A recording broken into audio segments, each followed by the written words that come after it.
A drunken man entered Clement's taxi when he was about to head home for the night. He drove him to the given address, but the man became difficult for a particular reason and left his wallet behind. When Clement returned it, the owner offered him a shocking reward. Before we continue, please take some time to subscribe to Dailydose, like and share this video with your friends. It might brighten their day and inspire them to do good. Also keep watching because an important lesson awaits at the end of the video. Come on, sir. You told me this was your address. Here, Clement told the half-asleep man in his backseat. No. This is not my house anymore. I can't go inside. The man slurred and seemed to pass out. Clement got out of the car and helped the man out too. He was somewhat awake, so Clement got back in his car and drove. But through his rearview mirror, he saw the man crumbling to the ground and lying down on the pavement. Oh man, he breathed and reversed his car to help the man back inside and drive him to the second address, although it was way past his shift. Clement hoped to be home early so he and his wife could buy their son, Anthony, his birthday presents. But this man had derailed his night. He reached the second address and was helping the man out when an older woman came out. Alex, my dear. Oh, Alex, she breathed as she paid the cab fare and grabbed the man from Clement. Thank you so much. Clement nodded and left. He would have to shop for his son's birthday gifts tomorrow. I think this soccer ball is better, Clement's wife, Martha, said as they browsed through the sporting goods store. They were going to buy Anthony a brand new soccer ball, clothes, and shoes. He had just joined the local school team in New Jersey, and they thought he deserved to have new gear. Their family wasn't wealthy, strictly blue-collar people, but Clement had been working extra hard these past few months to afford this. When they exited the store with their purchases, Martha's phone rang. It's Anthony's school, she said, frowning at the phone and pulling it to her ear. Suddenly, she gasped and hung up. Anthony was hurt. We have to go to the hospital. They both ran to the parking lot, and Clement was on the verge of breaking a few laws trying to get there quicker. Your son has a fracture on his leg. He's going to need surgery and physical therapy later to recover his full mobility, the doctor revealed after examining the 11-year-old. Luckily, he's young. It'll be fine, as long as we get that procedure done quickly. Let's do it, Martha insisted. Clement nodded, but he was a bit more apprehensive. Unfortunately, they didn't have insurance, and the surgery alone would cost so much money.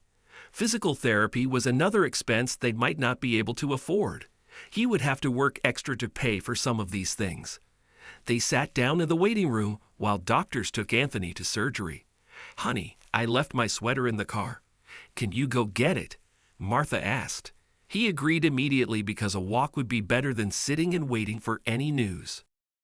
When he reached his car, he saw Martha's sweater on the back seat and picked it up. Suddenly, he noticed a wallet on the car floor that he hadn't seen before. Upon checking it, he discovered it belonged to the drunken man last night.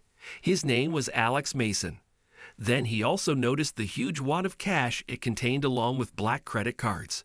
But Clement was not the kind of man who would take money from others, no matter what was going on in his life.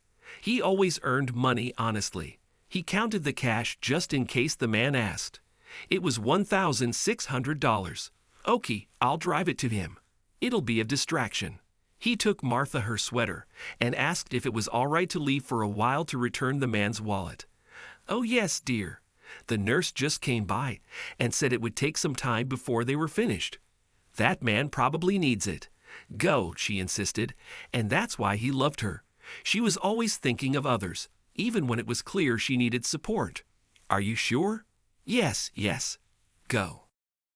Alex answered the door to the second address Clement took him to, which Clement assumed was his mother's house, considering the older woman who had grabbed him the other night. Hello, my name is Clement Freeman. I was your taxi driver last night. You left your wallet in my cab, he said. Wow, man.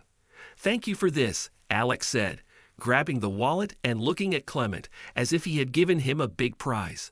I can't thank you enough. Well, I would say it's just a wallet, but there's a lot of cash inside. You really shouldn't carry that much, Clement replied matter-of-factly. Yeah, well, but it's not really about the wallet. That day, well, I don't get drunk often. Actually, ever. And never like that night. But that day, I discovered my wife was cheating on me with my personal driver. She's pregnant now. I know it's his because we recently went to a fertility clinic, and we're going to do IVF because of me, Alex explained. Oh man, that's horrible, Clement sympathized. Yeah, and I gave you our house address at first, but I didn't want to see her. Thank you for driving me here that night, and not leaving me stranded. That was really kind. Well, you paid me, Clement added, shrugging again. He wanted to get back to his wife at the hospital immediately, but it was way too late. I remember that. Wait, let me pay you for today, and something extra too for your time, Alex said, reaching into the wallet and pulling the entire wad of cash. Here. No, Clement responded, raising his hand and shaking his head. It's okay. I don't need any money. Listen, I have to go. My wife is waiting for me at the hospital. What? What happened? Is she okay? Alex wondered. Clement thought it was weird that a stranger cared so much, but maybe Alex was just friendly. No, it's my son. He's in surgery.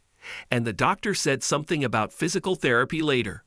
I have to arrange some things, so there's a lot on my mind. Anyway, coming here was a great distraction from that. Take care, man, Clement explained, finally bidding Alex goodbye and walking towards his car. But Alex couldn't let the man go just like that. He always repaid favors. Unbeknownst to Clement, Alex grabbed his bike and followed him to the hospital.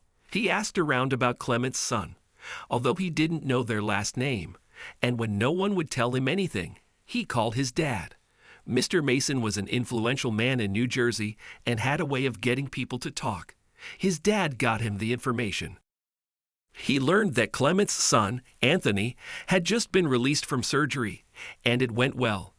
Alex's dad also discovered that the family didn't have any insurance information. Maybe he could pay for the surgery or more, Alex thought. Would Clement let me give him the money? Probably not. A few months later, honey, how are you paying for Anthony's physical therapy? Tomorrow is his last appointment, and no one has talked to me about any payment, Martha asked Clement one night after their son went to bed. Honestly, Martha, I have no idea what's happening. I asked the receptionist at the clinic about payments, and she told me the bill would arrive in my mail. I didn't know they did that, but I guess the clinic is a bit old school, Clement replied to his wife, not understanding why they were being so cryptic about payment. It's just that normally you can't get physical therapy without paying in advance. I know you have been working later this month because I've had to shorten my hours at the restaurant to take Anthony to his treatments. But I thought you might have been struggling alone. Are you lying to me? Martha insisted, as her husband was exactly the kind of man who would not tell his wife about their money troubles. No, I swear I'm not lying. They haven't sent me anything. Tomorrow, I'll go with you and ask again. Because his surgery plus the treatments? Well, we're going to need a payment plan for that. Clement tried to appease her. Actually, my friend, Marlene, was talking about certain kinds of welfare, and she thinks we could apply. Martha rattled on about some government assistance that could help with the costs. That would help, but Clement barely listened. Something odd was going on. Health in this country was too expensive for the clinic to be putting off his payments. He had not wanted to think too hard about it before, but Martha brought it up. It was strange. "Okay, kid. That's it. You're all better now. You can try out for the team again, but you need to be careful about it, or you might have to come back, okay?" Anthony's physical therapist said with a smile, ruffling the child's hair. Their son smiled at him and looked back at Martha. "You see, Mom, I can try out again." "We'll see about that later," Martha said, rolling her eyes and giving Clement a knowing look. Her husband smiled but breathed deeply. "Okay, I'll go see about payments," Clement said under his breath so only Martha could hear him. She nodded and distracted her son. "Sir, why are you still asking about payments?" The nurse at the reception desk questioned him. "Well, because my son had surgery months ago, and I still haven't received a bill," Clement replied, frustrated. "We've sent the bills. Look, here's the address. The nurse turned her computer screen around and showed him the address on Anthony's forms. Clement's mouth opened in shock while the nurse continued. Every bill has been paid promptly, and now that your son has finished physical therapy, there's nothing else to pay. He walked away from the reception, still in shock. Once they got home, he told Martha what had happened, and they both decided to visit Alex's house to thank him and offer him a repayment plan. But the man wouldn't allow it. You saved me from looking like a fool in my cheating soon-to-be ex-wife's front yard. So no, you don't owe me anything. In fact, how would you like a better job? I need a decent and reliable personal driver. The offer comes with benefits, including insurance for your family, Alex said as if it was no big deal. Clement couldn't refuse such an offer and agreed immediately. He couldn't believe helping a drunken man one night would lead to a new job and the incredible amount of money that his son's treatment required.